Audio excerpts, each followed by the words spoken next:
নমস্কার, আমি পিউ নাইরবি থেকে। আজ হঠাৎ করে একদিন ছুটি পেলাম, ঈদের ছুটি নাইরবিতে। আজ বানাবো ইডলি আর তার সাথে পিনাটস টমেটোর চাটনি। দেখুন, এখানে শুকনো লঙ্কা, উড়দ ডাল, চানা ডাল আর কারি পাতা গরম করতে বসাই। পরে এখানে মেশাবো একটু সর্ষে। ওরা তো সাউথ ইন্ডিয়ানরা আর কি, ওরা বলতে ম্যাক্সিমাম ইউজ করে কী বলে নারকেল তেল, বাট আমি সর্ষের তেলেই করি। যখন একটু তেলটা গরম হয়ে ফোড়নটা চলছে, এর মধ্যে মেশাচ্ছি হিং।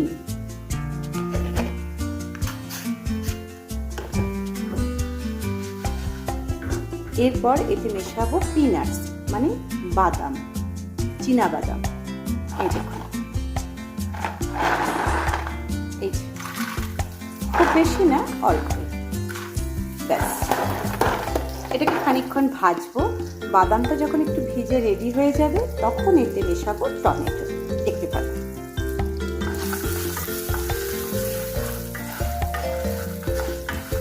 অল্প আছে, ধীরে ধীরে রেডি করবো বাদামটা। খুব সুন্দর গন্ধ বেরোচ্ছে আরও বেরোবে।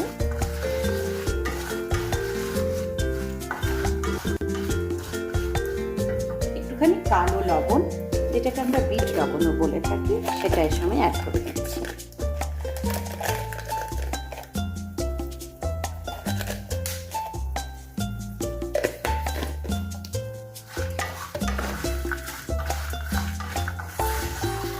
আঁচটা কমই রাখতে হবে।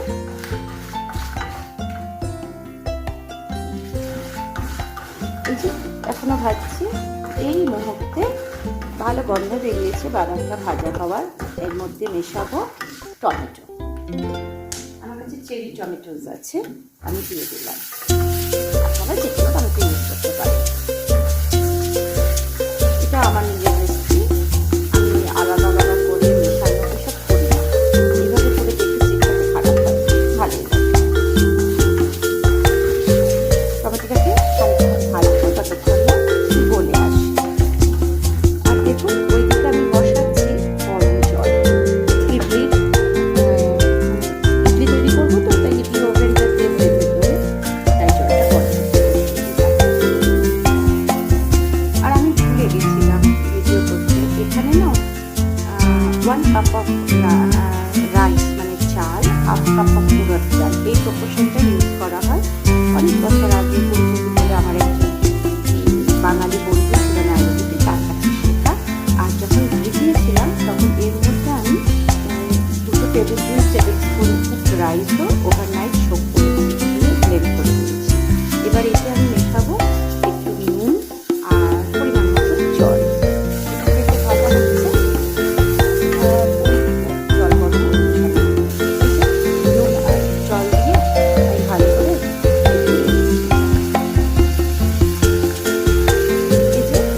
এরকম পর্যায়ে এসে গেছে। এটাকে আমি সরিয়ে ঠান্ডা করতে দেবো, তারপরে ব্লেন্ড করে দেবো।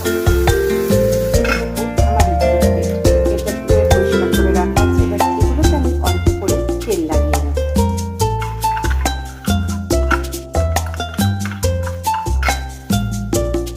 তেল লাগিয়ে নিলে এরপরে যে ইডলির জন্য চাল ডাল বেটে তৈরি করে রাখা আছে, ঘোলটা অল্প ফার্মান্টেড হবে।